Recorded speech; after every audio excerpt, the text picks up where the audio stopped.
So today we are talking about action scenes, specifically battle scenes, but I think it starts with action scenes. Anyone can write like 10 seconds of super exciting action, but bump that up to like 3 minutes, and the scene is going to need a lot more. You're going to need an arc, you're going to need character moments, you're going to need to inject other unexpected emotions into the scene, like humor and sadness. You're going to really need to think through how you write it. You're going to really need to plan it out, which is why it's so unbelievably impressive that Peter Jackson wrote a battle scene that spans 45 minutes in Two Towers, and then he did it again in Return of the King with another battle scene that spans, I think, even more than 45 minutes. And I think there is so much packed into these scenes that I'm going to be studying them for the rest of my life. I'm going to be learning from them forever, but I want to talk about 5 elements that I think can make or break a battle scene. So element 1 is our first type of building block, and it's what I'm calling minigames. The most blatant form of this in Lord of the Rings is the actual minigame that Tolkien wrote between Legolas and Gimli. I'm on 17! But let me show you one of my favorite examples of what a minigame is, and this is not from Lord of the Rings, it's from Crouching Tiger, Hidden Dragon, iconic modern wuxia movie, and they take this trope of the genre, the flying on rooftops, and they center the scene around that in an interesting way. Zhang Ziyi is trying to escape by flying away,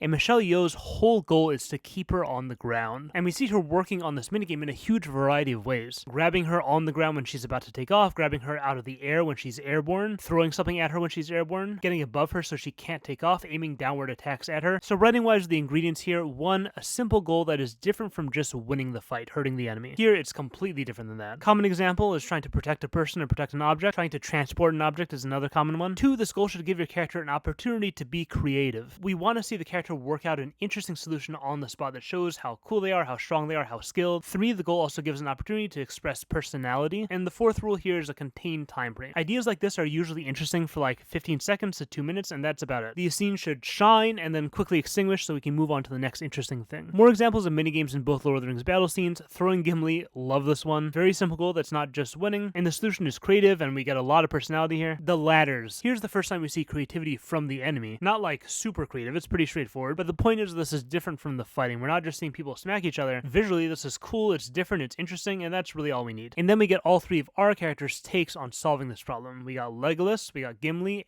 Aragorn. Each solution is pretty cool and expresses each character's personality. The Oliphant, similar phenomenon here. It itself is very visually and logistically cool and different and interesting on the enemy's part. And then we get several takes. We get Éomer, Éowyn, Legolas, all creative, interesting, cool. And then we also get a quick look at the Ghost Army's take, which is just kind of horrifying. Legolas doing his shield skateboard thing is another perfect minigame here. Super quick, super creative, super interesting, super cool. And last example I'll discuss now is the Torch Runner. We got our goal, take him down. Very interesting, very creative on Saruman's part. And this time we lose the minigame. And that segues perfectly into our next vital element of battle scenes, the oh shit moment. In Two Towers, it's exactly that moment. In Return, it's this. Actually, wait 2 minutes. This element and the next one I wanted to discuss need to be talked about together. Let me introduce that quickly. So we'll come back to oh shit in just a second. Knobs are the 3rd element, or dials if you prefer the terminology without the obvious dirty joke potential. But anyway, knobs. This is a term I'm borrowing from Mark Rosewater, head designer of the game Magic the Gathering, which I've played basically forever. In Magic design, knobs are numbers the designers and developers can adjust up and down, or when they want to really make an impression, really crank it, or even turn it all the way down to 0. Having quantitative elements you can adjust as needed gives you flexibility to bring about a diverse range of effects and impacts, which usually contribute to a nuanced way of bringing about a much greater overall effect. And we can apply this to storytelling here as well. In crafting a battle scene, you'll find it very handy to chop up your overall battle into individual segments. Mostly this will be character groupings, division of armies, geographical locations, and battle/character goals. And this is the type of thing you'll see, for example, in One Piece, which over the years has developed this iconic mapping graphic that they use in literally every battle section of every arc at the beginning of each episode. And it's very handy for us, but on the writer side, it's very handy for them also. With this segmentation, you now have a set of knobs you can fiddle with for dynamics. We're on the upswing with Operation Stop the Ladders. We can throw in some elf death on that front. We're countering the catapults with our trebuchets. Yay! Enter Nazgul. Are we at a point where things need to feel extra hopeless? Let's do Battering Ram breaks through, plus Trolls, plus Pippin needs help with Operation Faramir, plus Witch King of Angmar. Great, now things feel super hopeless. Perfect time for Rohan to arrive to crank that knob all the way up. So the knobs here are mostly not numerical, but more of a quantitative, how are things going? Are they looking good or a bit bad or really bad? How far is the enemy getting? Level 1, level 2, outer walls, inner walls, the keep. Okay, so now these different knobs you can introduce pretty systematically towards the beginning of the whole sequence, or gradually as they become relevant, but save one, save your biggest knob of them all, the baddest, flashiest, most exciting one. That is your oh shit moment. You are going to pair that with a knob you'll turn all the way up just before, like the the arrival of Rohan, or the latter stuff is going really well, so well that a character says, "Is this all you can conjure, Saruman?" And then, oh shit. This type of moment I think is really handy scaffolding to build your whole scene around. When you're arranging your building blocks and plotting out the sequence super generally, you can start off by saying, okay, what is the worst thing? I'm going to put that here and build outwards from that. With this big puzzle piece placed, it's now clear that I can put these pieces on this side and these pieces on this side. We need things going well before this. Maybe the ocean moment culminates in the death of a minor but important character after this, and then we can do something heroic after that. Once you figure out which building block is the cornerstone of your whole structure, a lot of the work just does itself, the outlining planning work at least. So this oh shit moment should be the most memorable bad thing that happens, and it's going to fit into our collection of memorable moments of this whole sequence, which is our next element here, what I call they did the thing moments. Two kinds of they did the thing moments. One, we take something we explicitly set up earlier. Nobody tosses a dwarf. And then we save the payoff for this big battle scene. I cannot jump the distance, you'll have to touch me. We set it up. Gun knuckles for 8. And we do the thing. Set it up, do the thing. Set it up, do the thing. 2 is that a character gets their big moment. Whatever that means for that character. If it's a strong character, well, now he gets to show how truly strong he is. Cool character, we need the coolest moment ever from this character. David and Goliath moments happen here. Epic level up moments happen here. Epic teaming up moments. Epic matchups of characters against each other. Epic beatings we've been waiting for the character who just needs to be punched. Here's where we finally get to slap him around. Even if we don't have anything that we've been waiting for in specific, if we've got nothing super special, look through the things the character can do, pick the biggest one, have the character do that. We need all the characters involved functioning at 150% here. We need any cool ally we have out there, they gotta show up now. We need to fire all the Chekhov's guns. If there's a cool weapon, we are using it now. If there's a horn, we are blowing it now. So what I'm saying at its most basic level, the big battle sequence should be a vehicle for your story's coolest and most memorable moments. Or put a different way, it should be a vehicle for delivering your story's promises, both explicit and implicit. And let's talk about promises a bit more, because that's a big part of this we skipped, and this is probably the most important element of them all. I'm calling this layered stakes. A lot of scenes in a story need a good justification, and I'm saying justification in a story sense. They need a reason to make me care, but not so with battle scenes. Battle scenes do not need a good justification. Battle scenes need like 20 good justifications. They need many, many varied ways of making me care, like literally 15 to 40 different ways. And note that I'm using justification and reason to make me care very loosely here. What we usually see is save the world. That is often a justification for these big long battle scenes, and I'm not saying you need 40 reasons of this caliber. Let me give you some examples from Helm's Deep. Overarching justification, save Rohan. Simple. But that breaks down into all these beautiful little layers. Theoden has been a pretty crappy king until now. He needs to redeem himself by being a good king for his people, for Rohan. And he's the last of his line, so he needs to go out with a bang. We have the women and children in general, we have the women and children in specific, and then also saving Rohan means saving our guys, our characters. So saving Rohan, or overarching reason, breaks down into like 5 specifically highlighted expressions of that reason. Another big overarching thing, but a different kind of thing, we have an unbalanced fight. We love unbalanced fights. There's implicit stakes there. Can the underdog do it? So we have unbalanced because we have our Rohan people, a small number versus 10,000 Uruk-hai. But it's layered because we lose a big portion of that already small number. So few of you have returned. Also because Rohan's army is a bunch of boys and old men. Also because, and this is subtler, the weapons suck. This is a good sword. No, Aragorn, it is not a good sword. It is really notched. You are probably just trying to make that boy feel better. We have all the armor that doesn't fit. So again, we get all the different expressions of this one thing, this unbalanced theme. And we also have the layers through our character conflict. One character is pretty hopeless.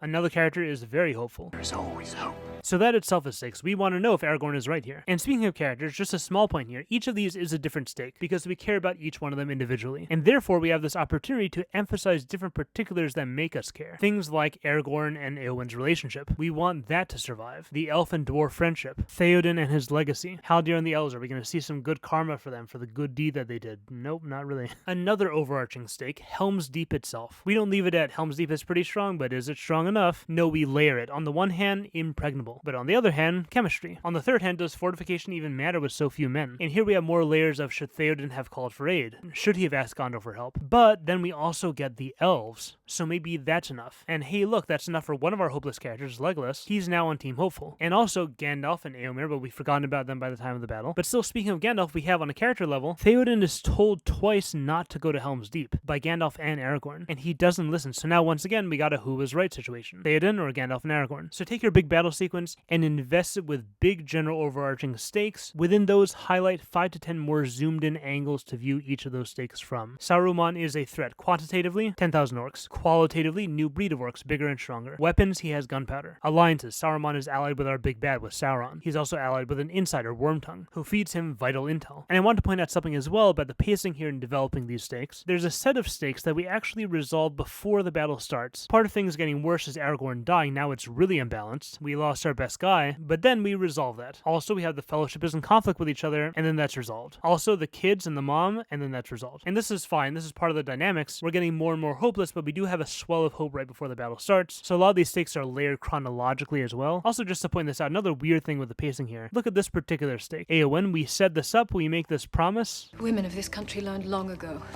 Those without swords can still die upon them. Oh, cool. Looks like we're going to see Éowyn taking up her sword. We got a nice Chekhov sword moment. And then the movie ends and it doesn't happen. And that's okay too. It has to eventually happen. But you can set up promises and stakes that we think are going to be fulfilled in the battle scene and then, oops, doesn't pan out quite yet. And that's fine. That still serves the function of building up the battle scene more. Okay, last element, which is quite different from the rest, is breaks. These two battle sequences span 45 minutes plus, but the total length of the actual battle scenes is much less than 45 minutes because we take breaks. We have other plot lines going on here, and that is important because this energy we get from battle scenes isn't sustainable. Our adrenaline levels will deflate, the pacing will exhaust us, even the cool stuff will start getting old if we're just seeing these he did the thing scenes one after another. So we have other stuff going on and we cut to that. We got a palate cleanser, a change of pace, and then back to the action. And you can't just take a break with any scene. If I'm in Helm's Deep and my whole world is ending and everyone I know is about to die, and then we cut to the taters scene, Potatoes! that feels kind of wrong. We do see these quieter scenes being used for our breaks, but what you'll notice is that the scenes are quieter, but the intensity level is still quite high. So you want scenes with a very different mood, something that won't make your adrenaline pump in the same way, but these scenes are still very important, there's still high emotion, there's still high stakes. We're still matching that energy, if not the energy of the action. So in Helm's Deep, we're breaking by cutting to Merry and Pippin, are the Ents going to war, and Frodo, Sam, and Faramir. Will this guy get corrupted by the ring like his brother, or will Frodo and Sam be able to continue on their mission? Both of these plots are very high stakes, very tense, and it is a different kind of tense, it's a quieter mood. In return, we're going to Denethor trying to kill Faramir, Pippin has to stop him, and Gollum turning Frodo against Sam. Both super emotionally charged scenes, very pressing, but we got a haunting, disturbing kind of intensity here, and we got a really tragic shattering of a relationship we love here, so very different moods from the battle scene. And notice also that these breaks match the battle scenes in terms of structure. If things are getting worse in battle, things are getting worse in our breaks too. But for getting to our resolutions with the battle, the breaks should follow suit. And we use that to keep the emotional flow we're going for. Even though we are breaking things up, we're jumping around,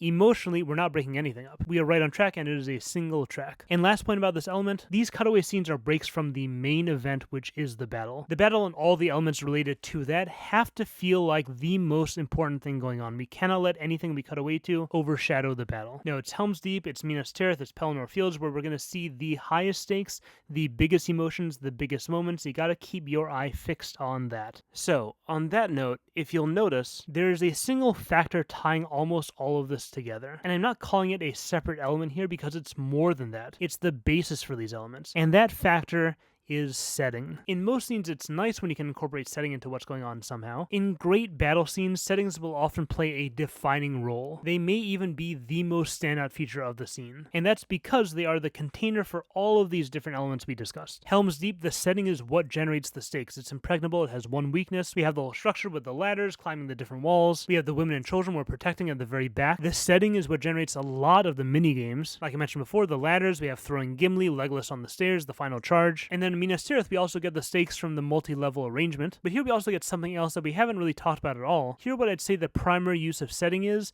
creating spectacle. That is the impact this wide open space is supposed to have. We see the endless armies, we see the city burning, we see the war machines, and then we see the Rider of the Rohirrim too on this mind-blowing scale. We see the salvation of the Ghost Army. And Helm's Deep does arrange its setting for spectacle as well with Gandalf's charge. This grandness, it itself is not a source of stakes, it's not new stakes. It amplifies lowers the stakes that already exist in the scene. It amplifies the impact of the character moments. It provides a cathartic foundation for both moments of empowerment and also for death scenes. Even if we don't really get why a character is dying now, or even why he has to be here in the first place, it still feels right because this is the big event, the big place where something that big should happen. So spectacle adds this quantitative boost. It adds this giant weight of importance to the event as a whole, and through that to all of its parts as well. So setting is where a lot of this topic leads us to. And on that note, we were in fact led to a setting here in this video. How about that? Welcome to Edoras. And Helm's Deep and Minas Tirith, they're both somewhere in that general direction. As you can see, there's a lot of mountains over here that kind of intersect, and Helm's Deep is at one of those intersection points. And apparently Minas Tirith was filmed on that same location. The whole city was CGI'd onto the mountains, so really it's hard to tell here just from looking. I'll put footage of where I think it is, but yeah, that is the most easily recognizable landmark here. That is Edoras, that's Mount Sunday. You can see there's no Golden Hall of Medusel there anymore, unfortunately. There's no town. Apparently that was one of the most elaborate sets they made for the movie. Took a super long time to make, but they did actually build the whole set, the whole town up there on the mountain, which is crazy. And yeah, this is actually the end of our journey, the end of my analytical journey through Middle-earth. I hope you've really enjoyed. It's been a blast. It's been super fun, super stressful if I'm being honest, but still super fun. The stressful part, a lot of that had to do with the fact that, I don't know if you guys saw my community post, I got COVID as soon as I got here. Completely derailed the trip, as you can imagine. But then we got back on track. It's been a lot of driving, having the workload of all the travel stuff and then also the YouTube stuff. Even without uploading for the month before this, it was a lot of work. But I hope everyone enjoyed. It's been a real treat to come to these countries to do something like this. If you've seen the older content on my channel, you know I really love traveling. And when I was trying to think of something really special I could do for the channel when we hit 100K, I thought it'd be a really interesting challenge to come here and do something like this. I thought it'd be a really cool backdrop to the same kind of content that I love making anyway. And I thought it'd be a really great tribute to just one of my favorite stories ever. Hit the subscribe button as I try to shelter myself from this wind. It's been a great journey, and thanks for watching.